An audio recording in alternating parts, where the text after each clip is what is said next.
Hi friends, ಎಲ್ರಿಗೂ ನಮಸ್ಕಾರ. Welcome to my channel. ನಾನಿವತ್ತು ಮಾವಿನಕಾಯಿ ಉಪ್ಪಿನಕಾಯಿನ ಯಾವ ಥರ ಮಾಡೋದು ಅಂತ ತೋರಿಸ್ತಾ ಇದ್ದೀನಿ. ನಾನು ಗಿಣಿ ಮಾವಿನಕಾಯಿ 2 ಮಾವಿನಕಾಯಿನ ತೊಗೊಂಡಿದ್ದೀನಿ. ಅದನ್ನು ಉಪ್ಪಿನಲ್ಲಿ ನೆನೆಸಿ 2 ಡೇಸ್ ಅದನ್ನು ನೆನೆಸಿಟ್ಟಿದ್ದೆ. ಈಗ ಅದಕ್ಕೆ ನಾವು ಒಂದು ಖಾರನ ರೆಡಿ ಮಾಡ್ಕೋಬೇಕು. ಅದಕ್ಕೆ ನಾನು ಜೀರಿಗೆ, ಸಾಸಿವೆ, ಮೆಂತ್ಯನ ಹಾಕಿ ಒಂದೊಂದು ಸ್ಪೂನ್ ಹಾಕಿ ಅದನ್ನು ಹುರ್ಕೊತಾ ಇದ್ದೀನಿ. ಹುರ್ಕೊಂಡಿದ್ದಾದಮೇಲೆ ಇದ್ರ ಜೊತೆಗೆ ಬ್ಯಾಡಗೆ ಮೆಣಸಿನ್ಕಾಯಿ ಮತ್ತು ಗುಂಟೂರು ಮೆಣಸಿನ್ಕಾಯಿನ ನಾನು ಹುರಿದಿಲ್ಲ, ಅದು ಬಿಸಿಲಲ್ಲಿ ಒಣಗಿಸಿದ್ದೀನಿ.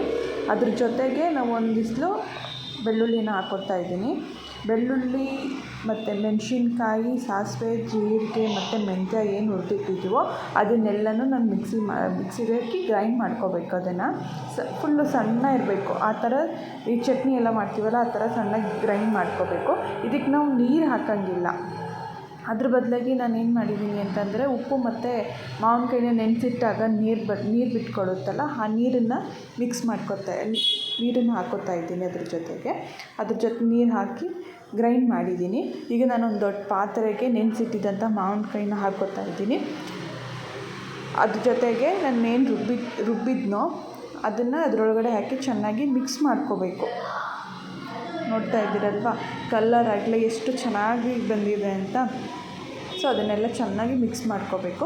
ನೀರು ಹಾಕಬಾರ್ದು. ನೀರು ಹಾಕಿದರೆ ಉಪ್ಪಿನಕಾಯಿ ಹಾಳಾಗಿಬಿಡುತ್ತೆ ಅಂತ ಹೇಳ್ತಾರಲ್ವ. ಸೊ ನಾನು ನೀರನ್ನೇ ಯೂಸ್ ಮಾಡಿಲ್ಲ. ಅದ್ರ ಬದಲಾಗಿ ಮಾವಿನಕಾಯಿ ಬಿಟ್ಕೊಂಡಿರೋ ನೀರನ್ನು ಹಾಕಿ ರುಬ್ಬಿದ್ದೀನಿ.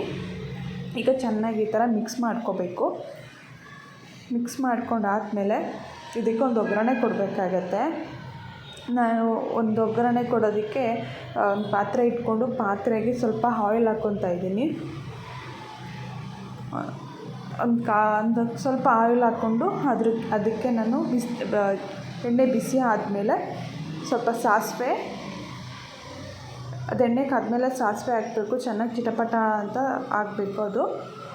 ಅದಾದಮೇಲೆ ಸ್ವಲ್ಪ ಹಿಂಗನ್ನ ಹಾಕ್ಕೋಬೇಕಾಗುತ್ತೆ. ನಾನು ಹಿಂಗೆ ಹಾಕಿದ್ದೀನಿ, ಬಟ್ ಅದು ವೀಡಿಯೋಗೆ ರೆಕಾರ್ಡ್ ಆಗಿಲ್ಲ. ಅದಾದಮೇಲೆ ಸ್ವಲ್ಪ ತಣ್ಣಗಾಗಬೇಕು. ನಾವು ಎಣ್ಣೆ ಎಲ್ಲ ಏನು ಹಾಕಿದ್ದೀನೋ ಅದು ಸ್ವಲ್ಪ ತಣ್ಣಗಾದಮೇಲೆ ಅದನ್ನು ನಾನು ಮಿಕ್ಸ್ ಮಾಡ್ಕೊಂಡಿರೋಂಥ ಮಾವಿನಕಾಯಿಗೆ, ಉಪ್ಪಿನಕಾಯಿಗೆ ಅದನ್ನು ಮಿಕ್ಸ್ ಮಾಡ್ಕೋಬೇಕಾಗುತ್ತೆ. ಚೆನ್ನಾಗಿ ಅದನ್ನು ಮಿಕ್ಸ್ ಮಾಡಬೇಕು. ಫುಲ್ ಎಣ್ಣೆ ಎಲ್ಲ ಹಿಡಿಬೇಕು. ಆ ಥರ ಇದನ್ನು ಮಿಕ್ಸ್ ಮಾಡ್ಕೊಳ್ಳಿ. ನೋಡ್ತಾ ಇದ್ದೀರಲ್ಲ ಎಷ್ಟು ಚೆನ್ನಾಗಿ ಕಾಣಿಸ್ತಾ ಇದೆ ಅಂತ. ನೀವು ಟೇಸ್ಟ್ ಮಾಡಿ. ಉಪ್ಪೇನಾದರೂ ಕಡಿಮೆ ಇತ್ತು ಅಂತಂದರೆ ನೀವು ಪುಡಿ ಉಪ್ಪನ್ನ ಆ್ಯಡ್ ಮಾಡ್ಕೋಬೋದು.